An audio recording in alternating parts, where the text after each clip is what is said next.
Hello, everyone. It is really fantastic to be here. My name is Carolyn Kissane, and I have the pleasure of serving as the Academic Director at the Center for Global Affairs, where we have two master's programs, a master's program in global affairs and a relatively new master's program that we launched in the fall of 2019, global security, conflict, and cybercrime.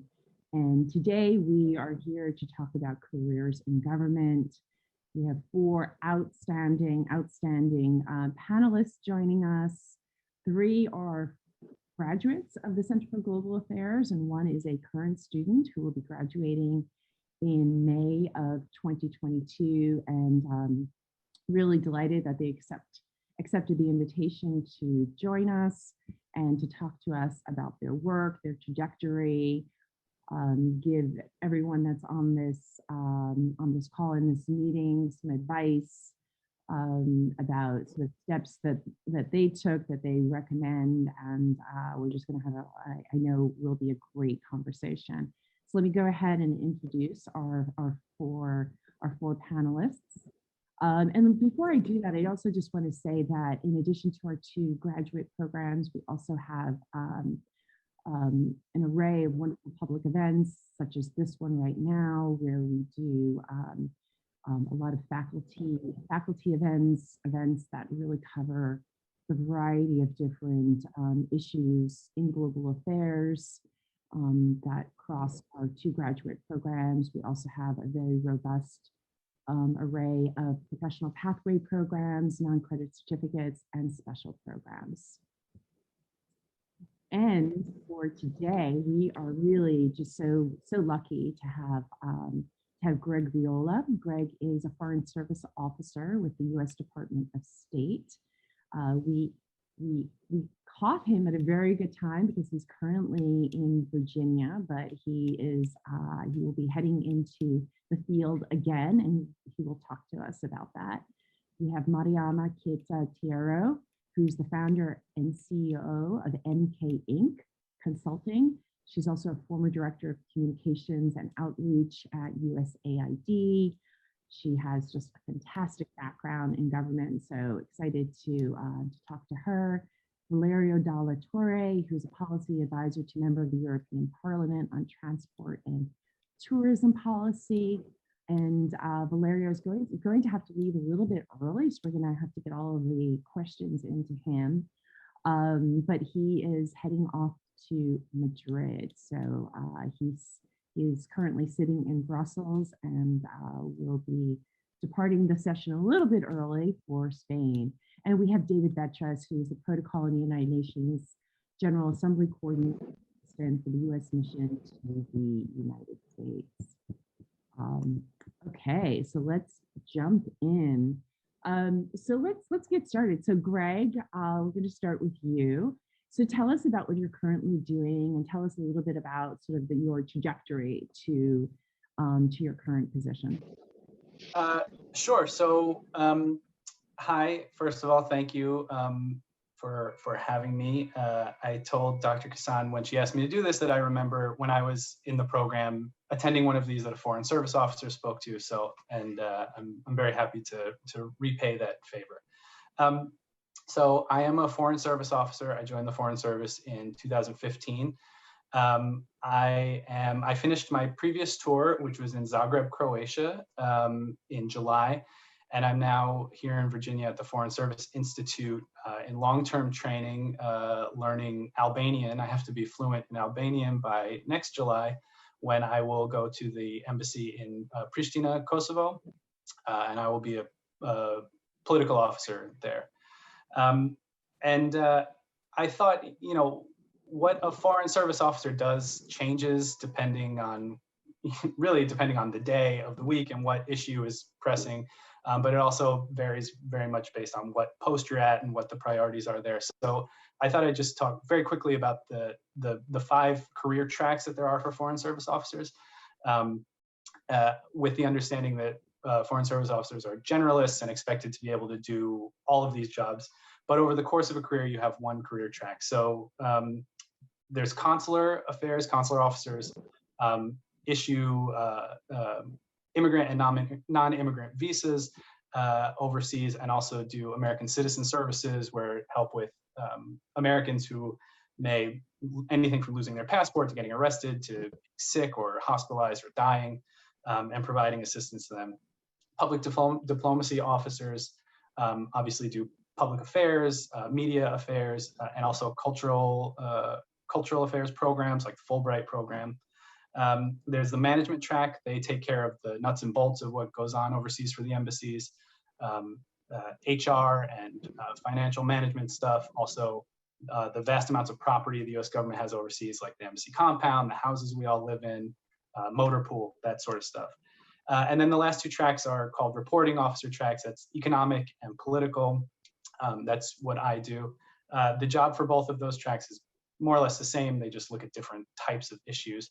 And the job is essentially to collect information, to make contacts, relevant contacts in government, private sector, NGOs, whatever the case may be, collect information, process it, and report it back to Washington so that decision makers at the State Department and in the government can make decisions. And then when Washington also has things that they want us to tell the government, then we do that as well. And I know time is limited, so I won't go on too much. Very quickly, how I got involved in this job. I knew in my 20s I was bartending and traveling all over the world, and it was a lot of fun, but it wasn't a sustainable long-term lifestyle. So I knew I wanted to get a job where I could live overseas and travel, but I didn't know what I wanted to do. So I joined the Peace Corps. I was a Peace Corps volunteer in Lesotho in Southern Africa. I met people who worked in small NGOs, international NGOs, in government, and at the embassy. I met some foreign service officers and decided that was what I wanted to do. So I took the test, and here I am. So I'll stop there. Fantastic, thank you. I remember you so well in terms of when you came into the program and having come out of the Peace Corps, and you were so determined. First time I saw you, and you said, I want to be a foreign service officer. So it's really fantastic to see you in your current position.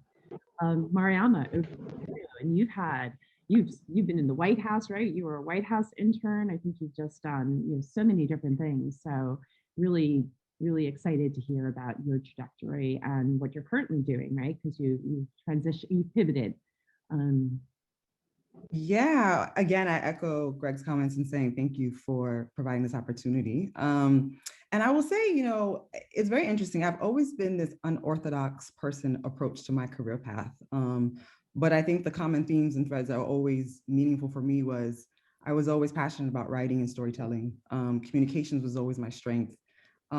African affairs with a regional focus was pretty much always part of me, particularly of how I grew up in my cultural experiences. And then, like Greg, always wanted an opportunity and a job that would allow me to travel. And so I will say that because of those passions, I literally just utilize comms, communications, which quite often is seen as a soft skill, but there is a niche within development that's a whole career track. And I will say from my graduate experiences, I kind of fine-tuned those lessons learned and really leveraged my career, which started off in the UN system, kind of amplifying internships and fellowships that gave me those opportunities, then leading into government. And so that has pretty much been the process of how my entry points were. But I think what's uniquely different with me is that I've always took the consultant approach. I've never became a career foreign service officer or a career development diplomat. It was always through consultancies and being recruited in that space and utilizing my skill sets to kind of really much, be exposed to these different types of experiences. And so what does that mean? What does comms mean in the development space? I was fortunate, working for USAID, which is considered the #1 international development agency in the world. People tend to know the State Department, but they don't really sometimes, especially Americans, are not necessarily familiar with USAID. And I think now with our new administrator, Samantha Power, which I believe she spoke at CGA, is trying to change that and really build an American brand for USAID. But needless to say, since 2015, I've had an opportunity to have my communication skill sets allow me to be exposed to portfolios in the field. From 2015 to 19, I covered West Africa. Ebola recovery projects, and then followed by Haiti. And so what a communicator does in development, particularly we work very closely with our State Department colleagues and embassies, in amplifying key messages of development programs, covering a variety of sectors, ranging from climate change to global health, to energy, to agriculture and food security. So a lot of those classes in grad school and all those different cross-cutting themes, a lot of times end up being, you become not only a generalist, but you have to be able to, as a communicator, to synthesize technical information. And I think that's the niche of what comms and development plays. And so I will say that from these experiences for the past over 6 years, I would say in the USAID organization, once I came back from Haiti, which is pretty much managing a $700 million portfolio and over 60 programs, COVID changed a lot of things. And I started to question, my opportunities of being able to do more with outside of a bureaucracy chain, but still love the sector of development. And so that inspired me when I came back from Haiti to really launch my own business, but still pretty much have a hybrid approach of working on USA funded projects. I just get to secure those opportunities, and through my experiences to able to leverage contracts where I'm the lead, and I'm able to kind of take advantage of there's no glass ceiling, I should say, as an independent consultant. And within, sometimes I say these comm channels, there wasn't a really leadership track for communications in the USAID umbrella. Unlike in the State Department, you can go up to an ambassador. And so that's kind of where the marriage of becoming an independent consultant and starting my own business came into play. But development is a big family. So it's like, you can always cross-pollinate, where using like your business as an amplifying opportunity or going back into a career track, if that's an option or a choice for you. Excellent, that's great. I'm going to come back and ask more questions about NK Inc. Congratulations on launching it. It's really very exciting. Valerio, you're in Brussels. So tell us, you're working within the EU. Tell us about your trajectory. You graduated in 2017. Yes, exactly. First of all, thank you very much. And I excuse myself of guests and panelists for I'm going to have to leave early. So I am in Brussels. I graduated in 2017. I work for a politician, so it's not an administrative role, but it's a role that fits into the legislative process of the European Union. So I work at the European Parliament for a politician, as I said. Briefly, there are 3 co-legislators: Council, Commission, which proposes new laws, and Parliament. What does the job require? Basically, I advise my politician in the Transport and Tourism Committee. So when a regulation impacts the transport sector or the tourism sector, we assess it, we analyze it, and this is very important because it's a very important thing I understood. People in this job are not specialists necessarily. So we consult with many stakeholders, lobbies. Actually, Brussels has overtaken Washington as the capital for lobbyists in the world. This is in the numbers. It's a very interesting fact. And we assess and we understand what the concerns are. We listen to consumer organizations, NGOs, governments, offices of ministers, and basically we synthesize, and this was said also by Mariama, we basically understand technical information and we narrow it down. And what we can do is we can amend the text. So we will amend the text on behalf of, if my MEP is member of the European Parliament, is the rapporteur, we synthesize, we put it together with amendments on behalf of our political group. And then the fun starts, and the fun is negotiating with the other political groups, which have their other ideas. And this can vary depending on the topic you're treating, and it goes many times along not only member state lines, but also it could be east-west divide, north-south divide. For example, decarbonization. Southern states have a different view compared to the northern states, the Scandinavians. But this is what makes it very, very fun. We negotiate. We find what are called compromise amendments, which are then once you understand, and this is what you do for your boss, is it's like corridor work. You talk to your colleagues, you negotiate, you call someone on the other side, let's call it the opposition, and you find a solution. So it's always it always comes down to compromise. Then it is voted in committee, And then if the committee approves it, it is bumped up to plenary, where the European Parliament as a whole, all 705 members, because obviously the UK left, vote on it.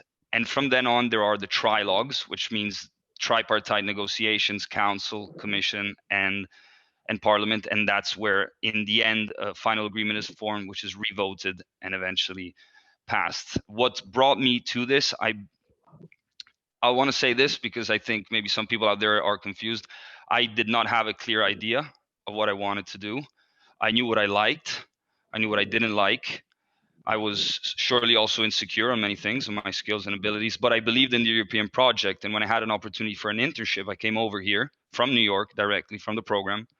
And just by being here, and I think the other panelists can confirm this, like, for example, being in Washington or being in New York, opportunities came to the fore. Like, people started respecting the way you think or you work. And that is how I entered. But I had this strong belief in the European project, and that's how I started. I'll leave it to that. Excellent. Well, thank you so much. We're going to come back. I'm going to come back with lots more questions for you. So David, hello. You're sitting in, it looks like, a very, very, very important office. So tell us about what you're currently doing and about so you're still within the CGA, graduating in May of 2022, but you've been involved in U.S. government work now for at least a year or more. So I'd love to hear about what you're doing. Thank you, Dr. Kissane. And I just want to say it is a privilege not only to still be involved at the CGA, but to see the future. I think one thing that I'll start with is by saying, there is the fact that public service is, I would say, a career track in its own, but really the word service means so much. It doesn't matter if you're working abroad, if you're working in the United States in Washington, or in the UN system in New York. I think service really is what unites all government employees and a lot of what we come to do every single day. And that is what I think during challenges gets me to get up and come to the UN at 7 in the morning. But really, I work in 3 sections at the US mission to the UN, and it's a privilege. I work at the protocol section for the chief of protocol. I'm on the UNGA coordination team, which handles all of our plenary agendas as we engage in the General Assembly, as one of the over 190 member states that has policies. We have positions. And I'm also part of the executive office for Ambassador Thomas Greenfeld, who is our current representative of the United States to the United Nations and to the Security Council. And she is also a member of President Joe Biden's cabinet. So it is a privilege to get to work on all 3 of those teams and to see how they interact.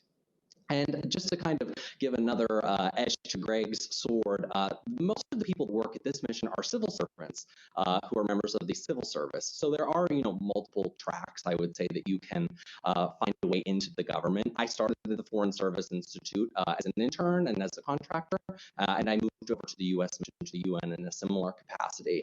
But really, there are opportunities at the entry-level job pool, I would say, for anyone coming out with a master's degree, an elevated degree at the UN system or at a member mission. So really, it's something to consider.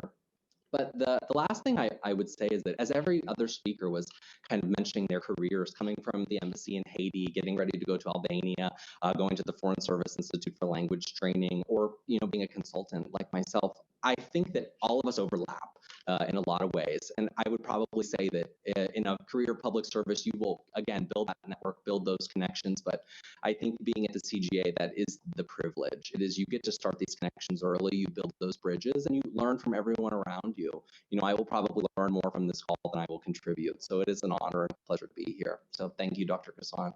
Thank you, David. So I'm going to stay with you. What's next, David? Are you going to stay in this track in terms of, when you think about your sort of next step? Is your trajectory looking to stay in government, to work within the United Nations? Great question. And the answer that I would encourage everyone to have is open possibilities. Definitely keep your eyes on the prize, which is if you want to have a career as a Foreign Service officer or as a career civil servant, or even to work for USAID, I think that you need to be willing to be flexible about how you come in and then start to finalize the skills that you want to be successful. I would say my strongest passion and what I bring to the table is public diplomacy work, whether it be communications or culture or linguistic immersion and engagement. But for right now at USUN, I'll be here for a while. There's potential to stay on in the civil service if I would like. But really, you have to think in 25 years, where do I want to end up? And I don't know that I know just yet, but I think serving the State Department and also coming to this building every day makes me very proud. So I will continue to do that. That is my answer. Well, that's great. Well, we're also very proud of you. So it's great to see you doing what you're doing. Mariam, I'm going to move to you. So you've pivoted, as as you pointed out earlier. So with MK Inc., straddling both the government and then your own sort of consulting business. What does that look like going forward? What kind of work do you see yourself doing? And just very curious to sort of see how you see that interplay between your work and U.S. aid and other government agencies. I really echo David's comments in saying that, as a very ambitious public servant, I think my business is a stepping stone to provide endless opportunities of where I can lend my communication skills and also help leverage partnerships with big organizations as a leader in that space. So I think that's like one kind of area. But I have not lost, I guess, a vision on really securing a political appointee leadership position that allows me to, at the highest level, be a bridge builder, be a connector, and really be able to do transformational change in communities, particularly with a focus on Africa, that I would like to. So I kind of see utilizing my business as one approach, but also not limiting myself to opportunities that will allow me to kind of segue US-Africa relations in a more of a political appointee space, which means it wouldn't be a career track, it would be according to relationships and networks that I develop through my business or independently. Beautiful, that's great. Okay, I'm really excited to sort of see all the things you're going to do because you're yeah, very amazing. Valerio, over to you. So other than heading to Madrid this your evening time, what do you see as sort of next in your own sort of trajectory? Do you see yourself staying in government, or what might that look like? Well, my answer will be very Brussels focused. This doesn't exclude something that goes beyond Brussels. And what I also want to add to my previous point is the type of job I do exists also in the United States. We're not talking about anything foreign. When it comes to the trajectory, there's a lot you can do. And the interesting thing is you come to understand how much people outside the public sector do not understand about the processes inside the public sector. So you have this advantage to be able to move even into the private sector here in Brussels, for example. And I'm attracted to it to shift a bit out of the public sector for a while, because it would allow me to specialize. We already spoke about this aspect of being a generalist, knowing a lot of different topics from energy to transport to sustainability. And but it would be, this is a personal position, it would be nice to assess all the regulations that are coming out. Europe now has this big Fit for 55 package. There's a lot of digital policy coming out on artificial intelligence. It would be interesting to assess it from one standpoint. For example, you represent European airports, and you are looking at how these regulations impact airports, how the applications are of artificial intelligence, how new sustainability, how new requirements for alternative infrastructure apply to airports. It's a very interesting thing. Another step that could be taken, obviously, is I am in a very political role. There is a technical role to it, but you're working for a politician. So there's a lot of different. The objective has to be to improve the world, to create legislation that is better for our society. But at the same time, the political side of things is challenging. It's normally meant to be. For many people, it's not for the long run, and so I could move maybe to the commission, which is a more technical place to work. So I would remain in government, but on a more, let's say, technical, from a more technical perspective in politics, because politics is challenging for sure. Interesting, right? Definitely interesting. Always, probably as Mariama said, if you're a storyteller and you like stories, it's probably a good place to see sort of stories in the making. Greg, over to you. So you're heading to Albania. Kosovo. No, I'm sorry, you're heading to Kosovo. You're studying Albanian, heading to Kosovo. And how long will you be there? And where do you see, like, usually you're doing 2 years in a country and then moving? What does that look like for you? And where would you ultimately like your path to go? No, all easy questions. Yeah. Well, I can start with the easy one. So typically tours are usually 2 to 3 years. Some at particular hardship posts are only 1 year. Sometimes you have an option to extend a year up to 4 years, I think. I don't know if you can do 5, but usually in that area. So Kosovo is a 2-year tour. I'll have an option to extend for a third if I want. But part of the great thing, part of the great thing and the challenging thing about this job is that you're always changing. Every 2 to 3 years, you start over with a brand new job in a brand new place, brand new coworkers, everything, and you're expected to very quickly get up to speed and become an expert in whatever you're doing. So that's obviously very fun for someone like me. For some people, that's not what they want to do. But it's challenging too. You know, every 2 to 3 years, you have to pick up your family and go someplace else, and it can be tough. In terms of the career trajectory, it's in some ways pretty prescribed. You come in and you're an entry-level officer, and after the first 2 tours, you will hopefully be tenured and promoted, and then you become mid-level. You spend, I think anywhere from like 5 to 15 years at mid-level. And then eventually, hopefully, you get promoted into the more senior ranks. For me, I have no idea where I would like to go next. I mean, you kind of have to look at the time what jobs are out there, what would be most interesting, and what would work best for your family if you have one, or for your personal situation. I just finished bidding and I'm just trying to get out to post now. So I luckily don't have to think about for another year or two at least where I want to go next. But we'll see. It's kind of a surprise. I was assigned to Croatia. When I joined the Foreign Service, I never had any aspirations to become a European expert or a Balkan expert. But now I'm doing 2 back-to-back tours. It'll be like 6 or 7 years you're dealing with Balkan issues. So these things happen, so we'll see where I go next.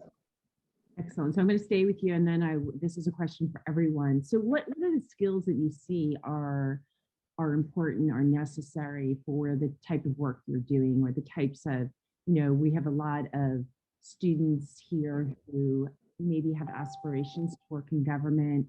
What would you recommend that they think about as skills that they maybe can develop, should develop? Yeah, it would be great to hear from all 4 of you. Greg, why don't you start, and then we'll go to Valerio, because I know, Valerio, you are on a bit of a time limit.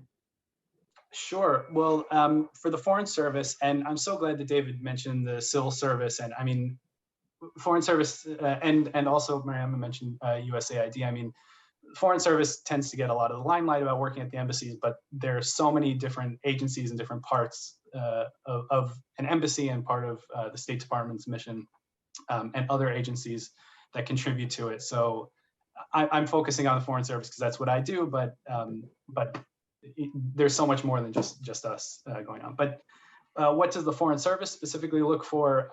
There's a lot of information out there. The State Department website actually has pretty good resources if you're interested in a career with the State Department. But for Foreign Service generalists, which is what I do, really there's no one set of qualifications or skill that you need to have. They're looking for people that are smart, people that are flexible, and really have a diverse amount of interests and specialties. There are 13 dimensions of a Foreign Service officer that they list on the website that I'm sure you could find very easily, and they're anything from written and oral communication to composure, integrity, those sorts of things. And those are the sorts of things that that they're looking for during the course of the test and the process of intake. Which very quickly, I'm sure you've heard about the Foreign Service test that you take initially. It's kind of a combination of like the SAT and like a trivia night at your local bar. But it's tough, no question. If you pass that, then there's several other steps. You have to do an oral assessment, which is like a day-long. I don't even know how to characterize it, but it's daunting. When you get through that, then you get into the Foreign Service, and through that whole course, you're trying to demonstrate that you are this sort of well-rounded person who will be able to adapt to anything they throw at you. Great, Valerio. Okay, I'll jump in, and excuse me, this will be my last intervention. So I also saw someone wrote in the chat about languages. That was going to be one of my first points. Obviously, the European Union, 27 member countries. Now, everyone speaks English, but the more languages you know, the better. You would have to, obviously, English perfectly, and another language is also welcome. But here people speak 3-4 languages, and sometimes 5-6. It's impressive. I know Greg is now learning Albanian. He must be versed in many others. So focus on your languages, because we're living more and more in a globalized world. Government, everything relating to government will have more and more interaction with different cultures.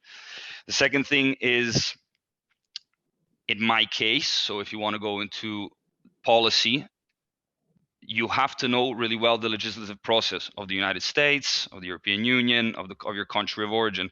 Familiarize yourself with it. Like you have to become an expert in how things work. It's true, as you work, you learn things better, because it's not easy to take a book and learn it. But for policy development, definitely the legislative process. And then, and I think Greg mentioned this, kind of interpersonal skills. As much as it's not nice, people have to like you. People have to like you. People have to want to talk to you. People have to want to sit down with you and have hard conversations. And here I will mention CGA. I remember something I really appreciated. We had constructive, obviously, confrontation. Like sometimes someone raised their voice, but still, you have to have a conversation about things that you don't agree upon, even if the person in front of you is coming from the moon. And this is something that in government is essential, in the development of the legislative process. It's essential. You will have people I'll stick to decarbonization to not touch more sensitive topics. There are governments that will not accept the fact that you have to tax carbon for ships. They will not accept it. Why? Because maybe there are only 500,000 people in this country, and they 50% of registered ships come from there. So it's very important that you work on your interpersonal skills, because it will be fundamental, but also work on being able to have what is called dialectica in philosophy, like the ability to structure your reasoning, present it easily in writing also, because in many cases it's going to be in writing, and be able to defend it. And obviously really, really believe in yourself when you do that, because it's essential. And apart from that, this is obviously a perspective from where I come from the European Union, but I think some of these points are really important anywhere you'll go, and I'm pretty sure the other panelists will be able to stress it. Excuse me, thank you very much. It was an honor. It was an honor to listen to the fellow panelists. Really, it was such an interesting thing. Please, let's keep in touch, and good luck to everyone, and feel free to reach out, obviously, if you need, if you have any query or need any help. Thank you, Professor Kissane. Thank you so much for joining us, and have a good safe trip. Okay. Thank you. Bye-bye. Mariam, I'm going to head over to you. I know your communication is a real area of focus for you, but what are the types of skills that you would recommend that members of the audience would think about developing, who aspire to do something like what you're doing now, work in USAID? Any skills that you'd like to share? I think I'll just share skills that I think are transferable and cross-cutting, no matter what sector or industry that you're in or focused on. Obviously, I would say definitely, interpersonal communication skills, strategic communication skills, but writing.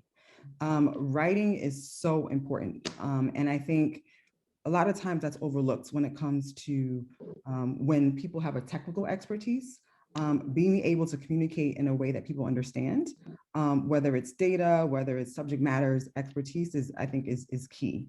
The second thing I will say is cultural diplomacy, really respecting the value of local context. I think as early as possible, especially if you're in a space of international affairs, exposing yourself to different communities, different ways that people work, and environments other than yourselves where people who do not look like you are in the room.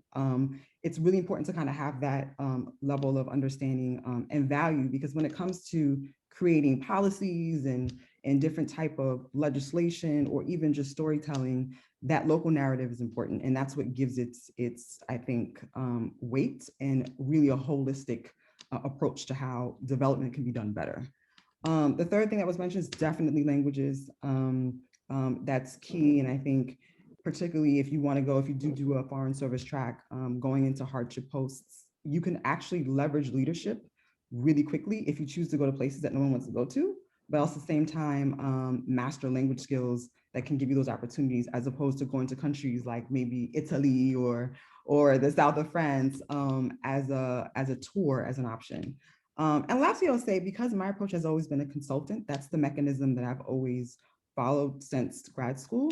The sky's the limit for you. I mean, I think people always ask me, how did you get your foot in the door? And I think for me, it was leveraging internships that turned into opportunities. But consultancies are, particularly in an era where UN is cutting back on jobs and permanent positions and posts, if you don't do like career specific tracks, consultancies, and particularly mastering and identifying some of the millions of implementing partners that USA gives money to, those are great opportunities to get your foot in the door at an entry level, to then work your way towards maybe USAID headquarters or any other NGO that USA particularly funds in your specific career area interests. And I think people think government is just specific sectors, but you can be an accountant in government, you can be a lawyer in government, you can be a former teacher in government. So there's a track for everyone and a job opportunity that exists.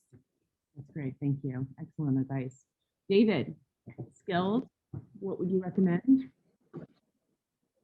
I'm going to mimic the first two and say language and cultural diplomacy, and I'm going to put something very hardline on the table and say apply for the fellowship, apply for the language immersion program, apply for the internship that you aren't sure you're qualified for. I mean, Dr. Kissane helped me prepare for a Boren fellowship, and I was a finalist and an alternate to go to Senegal last year. And if it wasn't for her and I had a conversation about that, I never would have applied to the program. I never would have considered it. And then just to plug an unspoken truth that I think is so important is protocol. You know, you need to know how to greet a dignitary, to have a conversation in an elevator, to know how to say, you know, Madam Ambassador, Madam Vice President, Madam Secretary, and be able to, converse with a dignitary from halfway around the world if you might not even know where the country is on the map. Those are the types of intercultural, interpersonal skills that really make our State Department employees successful, as they are brilliant and skilled diplomats and communicators. So language, culture, programs, fellowships, any type of communication skills you can develop, they are transferable, they are valuable, and they never go out of style.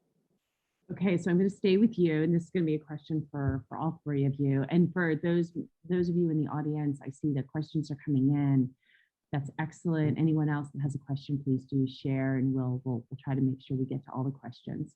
So this is so your CGA experience, and all of you did the MS in Global Affairs. But was there a class, a course, a specific experience that sort of stood out for you that that helped you in what in your career to date? David, I know you're still with us. I am. So I have the privilege of having a last couple of classes, but what I'll say is it is about the class, yes, but it is more about the people that you meet and the relationships that you build. And in particular, I feel so privileged to have a relationship with a few professors that I feel have been very frank and honest and given me their time and been so kind to mentor me. So Dr. Kissane, Professor Oppenheimer, really thinking to people that told me things that I would say I needed to hear, and then kind of they guide you, but really it is about wanting to go the extra mile in the class. Excellent, thank you. Mariama. So I have two. So my first one is, I will say, Ethnics Conflicts course that I've taken with Professor Mazzucchelli. That course has actually inspired me to apply for the White House internship, and she was very much an advocate and supporter in my recommendation process and securing that under the Obama administration, under CGA. So that was definitely a rewarding experience. And she managed to actually come to the White House towards the end of my internship and really be part of my process from beginning to end. So that course was definitely one that I will say I champion, was a leveraging opportunity for me. The second is yours, Dr. Kissane. And I say that with true authenticity because it was your course focusing on gender. Yes, and I have always been a gender champion, but the women in that room were like ultimately dynamic and such true hard feminists. And it's the first time being exposed to such diverse thoughts of process in that space. And I think one of the things that I shared with friends is that in that class, I really embraced public speaking, which was a fear of mine. And when I presented my research on female genital mutilation, I remember the response and also the level of feedback I got from you really kind of took me out of myself to really embrace, I think, a skill set that I always had, but it didn't have the confidence in. And so I think those were the most two rewarding experiences that also prepared me to always pretty much always include cross-cutting gender themes in all of my work. And I thank you for that. So those are the two, I think, memorable moments of CGA and the field intensives. I think the field intensive, again, helped me like study abroad, fellowships, just kind of shape this like global approach to all of my work with a regional focus on African affairs. So public speaking is definitely another skill set that I would encourage for people to master. Well, thank you so much. That was really a very, very kind compliment. I remember that class very, very well with great fondness. International National Women's Movements. Yes. Yeah, now we have two. We have two full-time faculty, Sylvia Mayer and Dr. Emery Goetz, who you probably don't know because she came in after, I think right after you graduated. But they are, and we have a global gender studies concentration. So yeah, so it's very exciting. So it's really wonderful. And Greg, how about you? Yeah, I think my biggest takeaway from CGA, there were so many, but just getting a sense of how things globally fit together. I mean, it's in the type of work that all of us do.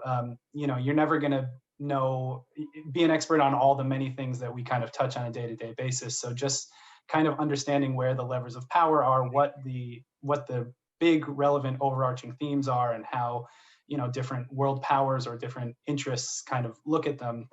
I think across all of my classes that really came into clearer picture. And I will mention specifically again, Professor Oppenheimer, who I think I took 3 courses with, plus I did the scenarios initiative, and he was my thesis advisor, so I spent a lot of time with him. And Dr. Kissane, I know it sounds like you paid us to keep referencing you, but your energy courses, I, on a very regular basis, especially in Croatia, where I was doing my portfolio included energy, there were a number of times when I heard your voice in my head. So I will point to those. No, I remember it was energy, environment, resource security. I remember, yeah, no, and John Shella, there was a whole bunch of, really, there were 3 of you in that class who were returned Peace Corps volunteers. So yeah, no, I really well. That's great. So we have questions coming in. So a couple of the questions that I still have for our really just stellar panelists are career advice, best and worst career advice, if there's a book or podcast or website you really like. So if we can just do maybe quick rapid fire, and then we're going to go to audience questions. So best or worst career advice, and do you have a book, a podcast, or a website that's kind of your go-to, Mariama? Best career advice, I will say, is actually the quote, and I wrote it down, which is amazing, in reference to government. It's one of my biggest fans or champions of, is former First Lady Michelle Obama. And the quote reads as this: "You will not always be able to solve all of the world's problems at once, but don't ever underestimate the importance you can have, because history has shown us that courage can be contagious and hope can take on a life of its own. And I say that because I think when you're in school, you're so ambitious and you think you can change the world instantly. Not to say that you can't, but there are chains of commands, there's bureaucracies, and there's systems in place that sometimes some people get frustrated with, but there's always ways to innovate and kind of add value in where you put your input, your impact, and your contributions. And so that was also pretty much an inspiring space of why I also leveraged my own business as well. Books. One of the books I actually haven't read yet, but I want to read is Dr. Murwegwe. He was a former Nobel Peace Prize winner from Congo. And particularly in the space of celebrating gender-based violence. This week, 16 days. He has published a book that's out for the holidays that I would encourage to read, particularly because it just really talks about the voices of women and violence. I think resonates not only international audiences, but also domestic issues that we struggle with, the harsh statistics of violence against women in this country. So that's what is the name of the book? It's called Lighting a Fire. Lighting a Fire. Yeah. Excellent. Thank you. I may have to, I hope I got that right, but I can send it to you as well. Yeah, I'll send it in the chat. Greg, and then David. Yeah, I struggled about this because I feel like I've gotten so much good advice and so much bad advice over my career. I guess I'll set up the ambassador at my first post that I served at, a guy named Ambassador Jim Nealon. I was talking to him one day about kind of my career trajectory, what we had mentioned before. And, you know, a lot of people think that you have to do the hardship tours, you have to leave your family at home and go do a tour in Iraq and do all this stuff and spend all this time in DC. And he said, you know, if that's right for you, do it. But he said, it's okay to be strategic about your career, but you should always prioritize your interests, your health, and your family first, because you can make every right decision. You can take all the hardship tours. You can do the, you know, the difficult stuff. And it still may not work out. You still may not make ambassador or whatever your goals are. Or you can take jobs that interest you in places that may not seem like they're going to be, you know, the biggest and brightest. And if you do a good job, you'll still get noticed. It'll all shake out. So I will leave it at that. And for book, you know, this isn't necessarily an inspirational one, but for anyone who may be interested in a career in the Foreign Service or just overseas in government, the American Foreign Service Association put together a book called Inside a US Embassy, which, you know, the CGA library should have. If not, Corey, let me know. I'll figure out how we can get you a copy. It really is very good in showing just all the many different people that work in an embassy and all the different things that they're working on a day-to-day basis. So yeah, that's it. Excellent. Thank you. Yeah. All right, David. Oh, we'll start with the bad and then we'll go to the good. I remember transitioning from undergrad to graduate school, and I was talking to, I think, one of my father's friends in Pennsylvania. I'm from a very small town in Pennsylvania. And I remember saying, you know, I really want to work in government. I'd love to be a diplomat in my 40s. And I remember getting this like snide chuckle, like oh, really? Like, that's funny. And I actually called him about a year ago, and I just like chatted with him. He has a young daughter. And I said, I want you to tell your daughter she can do anything. Just because really I think that people need to know that there are no limits to what you can accomplish. There's no obstacle that you cannot get over. And to transition into something, you know, positive and good, I read a book by Samantha Power about the education of being an idealist, and just talking about having a mindset and an approach that is not just problem solving oriented or being brilliant, but being able to realize, you know, I am capable of thinking this through, of learning if I have something that I need to grow upon and use in my future for my next post or for whatever I want to do next, and not to get discouraged by the criticisms that are unwarranted, but to take praise and to celebrate other people and to really be aware of the good things that people are doing around you, for themselves, for others, and for you. Wonderful. Okay, I'm gonna hit you all with some questions here. Mariama, what was the biggest hurdle you faced in starting your own business after leaving USAID? Specifically, how did you leverage your former work within international government work to the private sector? I will say, I mean, to be fortunate, once I left the UN system, I was recruited for most of my positions. So when I transitioned into independent, I was recruited by partner organizations saying, hey, we need a consultant for this project. So I didn't really have a hurdle. I think it's timing. I think the key thing with being an entrepreneur is not for everyone. And at the same time, it doesn't have to be something you do for the rest of your life. You can wear multiple hats, which is what I'm used to doing. I just like that control and just flexibility. So I will say for me, the key theme here is relationship building, bridge building. And advice that I got from a former mentor of mine had told me that you get to a point in your career where you don't have to look for jobs will look for you. And it's so true. And I think that comes down to just really, I call it the 5 Ps, like proper preparation prevents poor performance. And so that I think has been something that I try to do. And at the same time, there's always room for improvements as a lifelong learner. So I think those have been, I wouldn't say necessarily hurdles, it's just timing the right or making the right transitions at the right time for me that serve its purpose for now. But I think this is just a starting point. It's not the end of my trajectory where I want to go.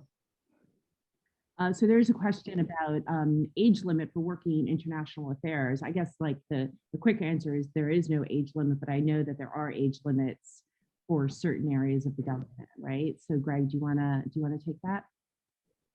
Yeah, definitely. And I saw someone else asked about, are your 30s an okay time to join? I was 32, I think, when I joined the Foreign Service.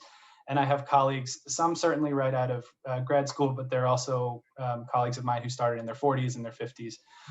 I think the hard limit, at least for the Foreign Service, is you need to be able to, so there's a mandatory retirement age of 65, I think, although that might be going up. But you have to be able to serve, I think, at least one complete tour. So I think 62 or 63 is the upper limit. Understand that the process to apply and to get all your clearances and to get in takes up to a year, but certainly 30s, 40s, 50s are a very appropriate time to start, and many people do that as well. And I would assume that's the case across the government, but I can't really speak to that. Okay, we have another question, and maybe David, what is the best way to re-enter the United Nations? I was consulting at UNDP in New York, had to leave due to health, fell out of the loop. What would be a good way to kind of re-enter? Maybe it might apply to other areas, but David, do you have any insights into re-entering the UN? Absolutely. The resource that I would tell you to leverage most is a wonderful app called LinkedIn. And I would tell you to go through the people that I am connected with on LinkedIn, go through the people that the faculty at the CGA are connected with. Is there a chance for a coffee chat at the UN, at the coffee shop around the corner? And I'm really proud, actually, of a current CGA student that I would say I'm friends with. She is currently interviewing with a consul general in New York based off of a phone call. I said, call this number. Talk to them, see if they have internships coming up. And that is a great way to segue in to meet someone. They could think of you. You never know. Make the phone call, connect with them on LinkedIn, go get the coffee.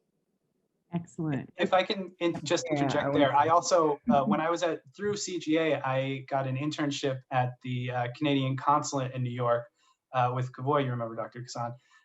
After that finished, they liked me and they hired me at the Canadian mission to the UN, and that's where I was working when I got the job for the Foreign Service. So I would echo that internships are definitely a way in if it's a feasible option for you. Yeah, I can't say that any stronger. Like internships, fellowships are just, that's how I've launched a career path in the sectors that I'm in and industries that I'm in.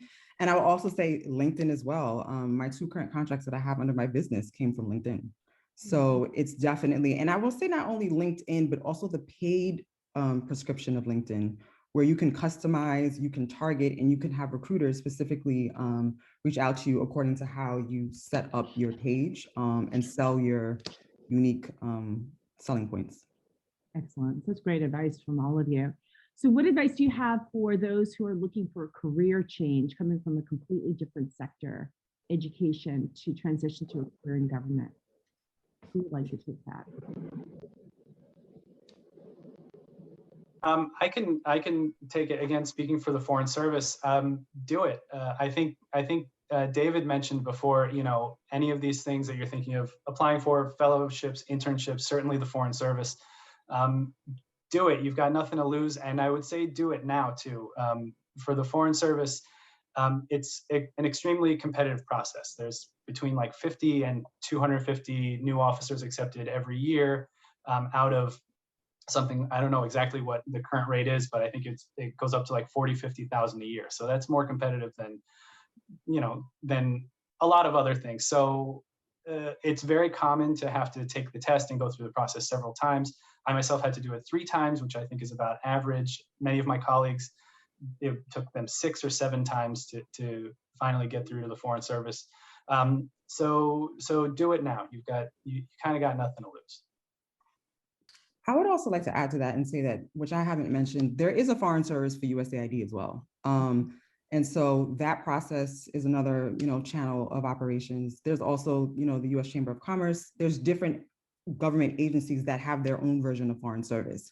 If you're looking for a full-time career as a US diplomat.